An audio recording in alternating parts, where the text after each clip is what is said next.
પ્રધાનમંત્રી નરેન્દ્ર મોદી આજે ગુજરાતના પ્રવાસે છે અને તેઓના હસ્તે 8,000 કરોડથી વધુના વિકાસલક્ષી વિવિધ પ્રકલ્પોનું લોકાર્પણ અને ખાતમુહૂર્તનો કાર્યક્રમ યોજાયો હતો, જેમાં સુરતમાં 3 સ્થળોએ નવનિર્મિત 122.98 કરોડના ખર્ચે કુલ 1,284 આવાસોનું લોકાર્પણ કરવામાં આવ્યું હતું। આ પ્રસંગે સાંસદ, કોર્પોરેટર સહિત લાભાર્થીઓ હાજર રહ્યા હતા।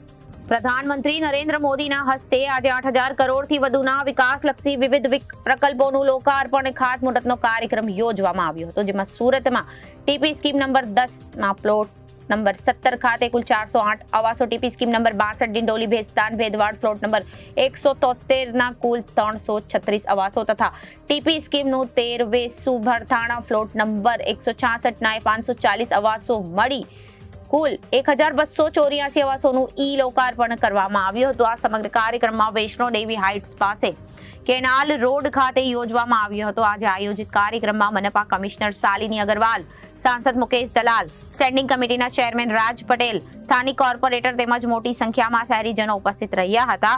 આ કાર્યક્રમ દરમિયાન લાભાર્થીઓના હસ્તે યજ્ઞનું પણ આયોજન કરવામાં આવ્યું હતું।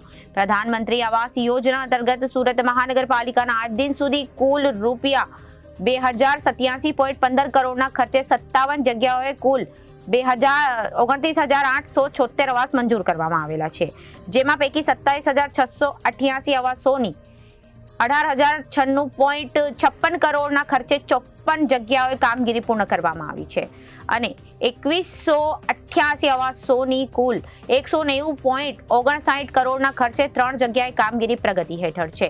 આ ઉપરાંત આજ દિન સુધી 25,444 આવાસોના કોમ્પ્યુટરાઇઝ્ડ ડ્રો કરવામાં આવ્યા છે। તે પૈકી 22,947 આવાસોની ફાળવણી લાભાર્થીઓને કરવામાં આવી છે। Reporter Arvind Rathod, Janadesh news, Surat.